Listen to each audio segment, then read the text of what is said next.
So I've listened to you say this before, but listened, and having you have this discussion with me now, I feel like my inner being is clicked. Well, most people, when they're thinking about being deliberate creators, they're thinking about thoughts. They're thinking about thoughts and words and actions.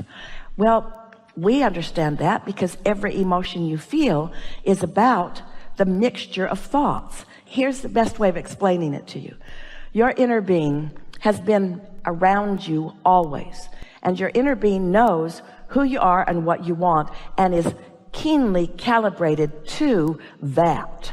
And the words that it would take to describe any one of your vortices and the precision with which you have built it over your life experiences would take longer than this lifetime would afford you if you were to hear it in words. In other words, there's so much culmination of so much becoming that you have been living. But your inner being is tuned to it and aware of you. So now here you are out in the world, maybe in that bubble that we described. Maybe you just went off half-cocked, got out of bed, you're mad at everybody, and off you went. But anyway, you're out in the world.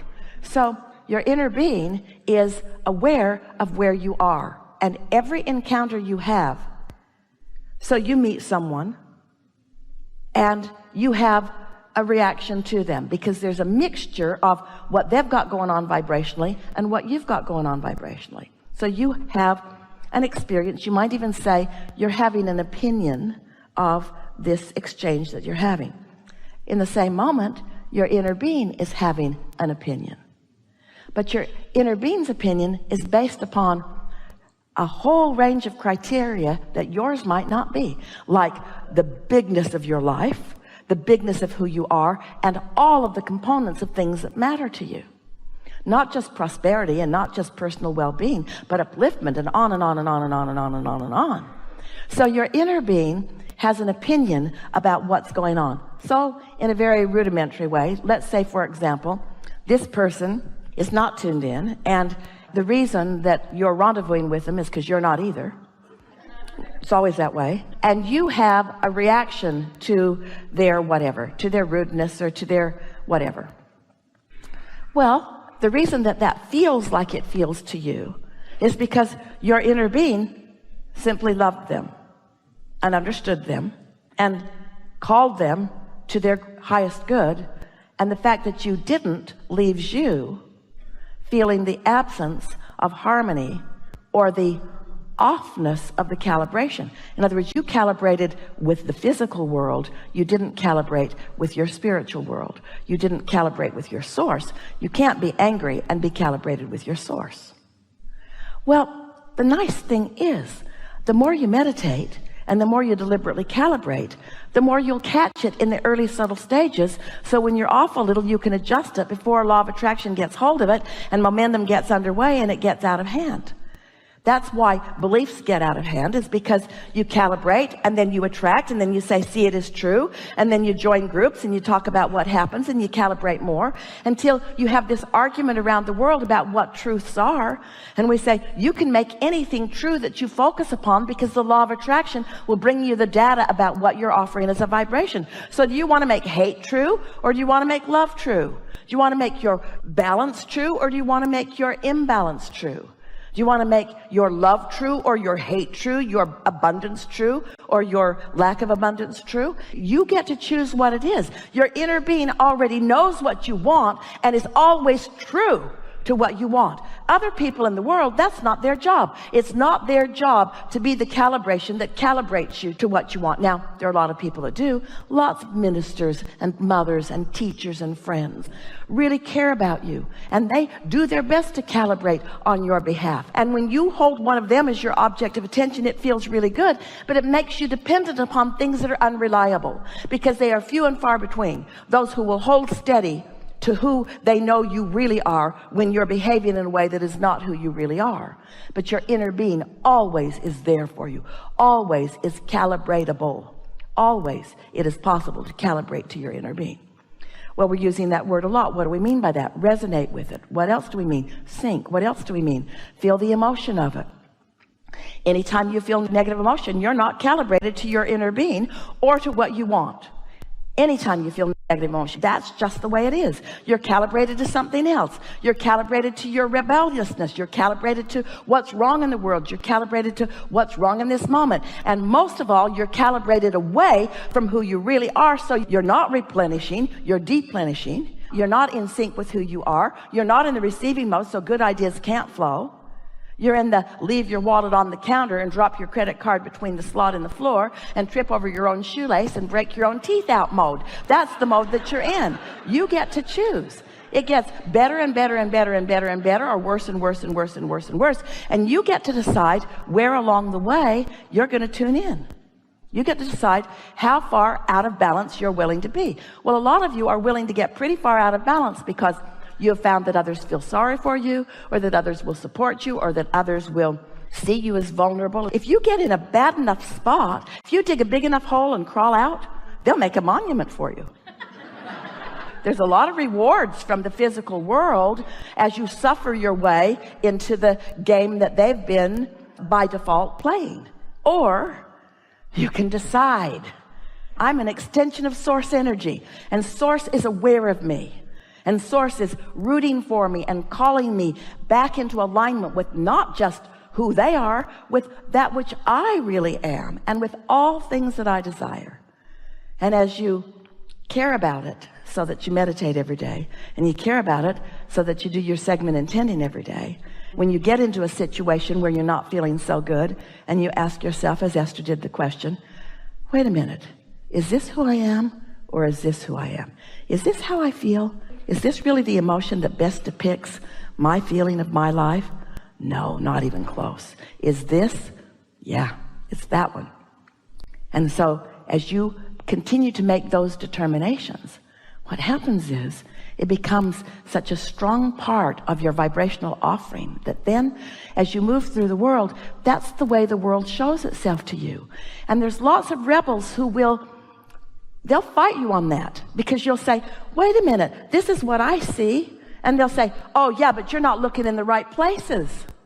You need to look in these other places to find the things that you want to push against. And that's the dilemma that most humans are experiencing, is that they really believe that their work is to look out into the world and find its problems and then push those problems into oblivion. There's a war against drugs, and a war against cancer, and a war against terrorism, and a war against, and a war against. And if we can just push hard enough against those, they'll be gone. And that's just not true. The more you push against them, the more prolific they are.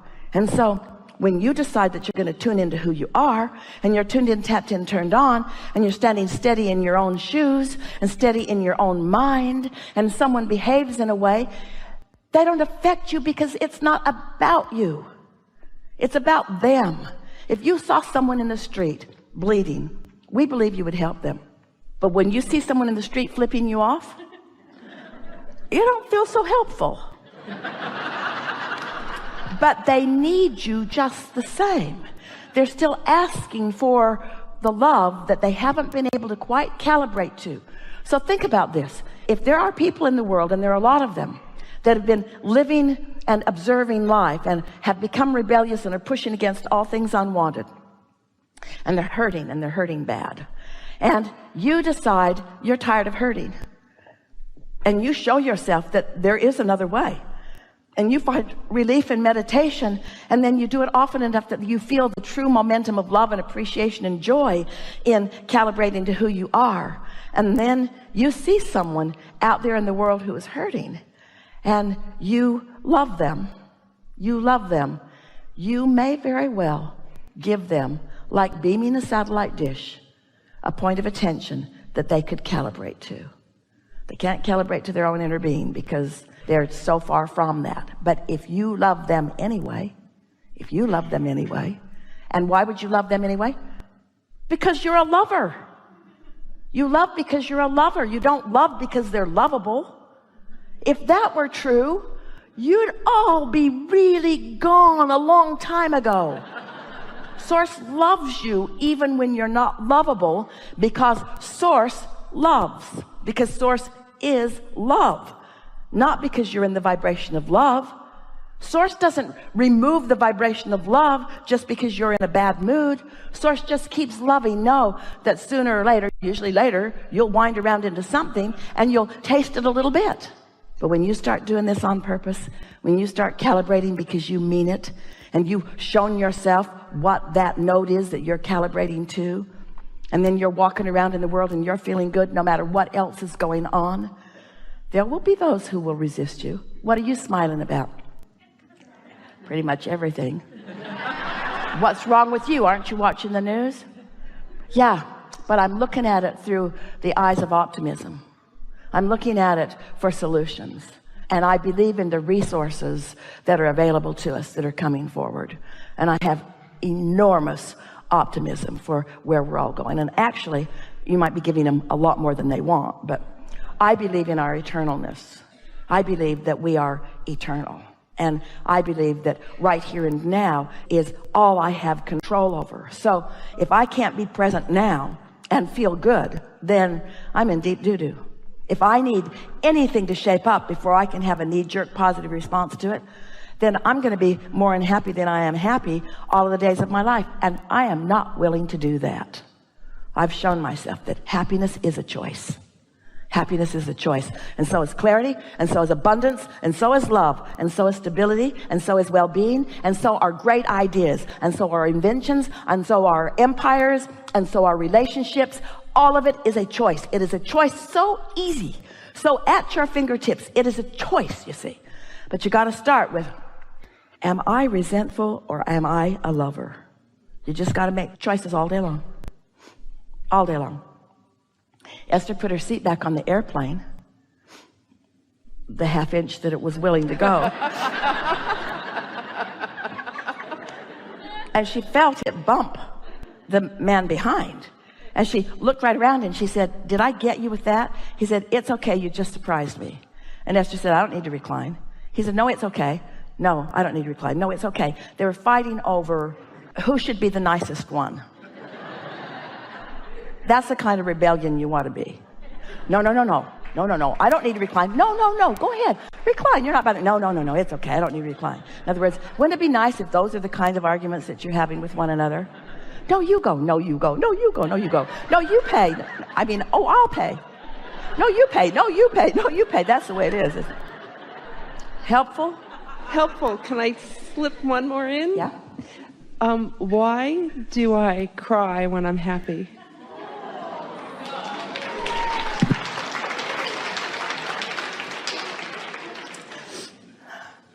Prepare yourself. Okay. You're about to cry from sadness. No. You cry when you're happy because you have not calibrated yourself long enough or precisely enough to be in this moment ready for what it feels like when the whole of Source and all its love is flowing to you and through you. That's why sometimes people call it overjoyed. You're overjoyed.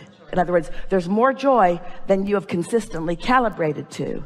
So you might be calibrating to it in this moment, but you're really not quite ready for it. Not completely, you see. Really good conversation. Thank you. Yeah.